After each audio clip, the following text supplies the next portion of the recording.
week's parasha, usually everyone talks about the Parah Adumah and how we don't understand this mitzvah and things along those lines. So I want to take it a different route, talk about something else. There's a pasuk in this week's parasha. It says, Adam ki amut ba'ohel.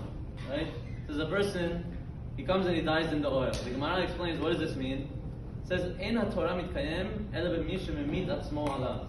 The Torah is only fulfilled or lasts on a person who actually dies on it. This is what it says. It actually kills himself on the Torah. Only that kind of person the Torah will exist for or last for. What does this exactly mean? So I think there's many different explanations. One explanation we can give, and I think it's not only for the Torah, but it's for our prayers, it's for how we interact with our friends, with our family, with those who have wives, their children. It's a very, very important rule the Torah is teaching us. Saying when you come to pray and when you come to learn Torah, how do you interact with Hashem? Is it an interaction of, okay, I pray to Hashem, but there's people next to me, I'll talk, I'll go on my phone, maybe I'll say a few words to the person here or there, things along those lines. So the Torah tells us, Adam ki amot ba'ohel. It says, no, if you want the actual tefillah to go straight up and for Hashem to answer you, you have to make it as if you're dead in a tent. That there's no one else around you, you're the only one here, and it's you and Hashem.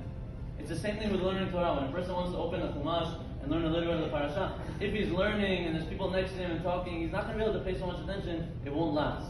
He'll end up closing the book and walk away. What makes it last is when he says, there's no one near me.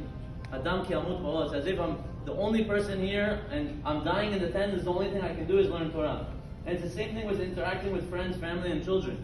When you go, let's say, it's something very beautiful I heard, you should give, every week 15, 20 minutes for your children time. You give 15 minutes just to talk to your child. Right? Just you and them, with nobody else around, each child.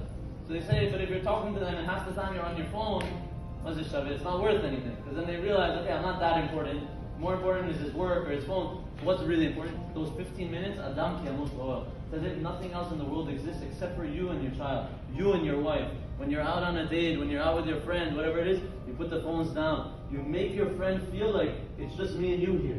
There's no one there.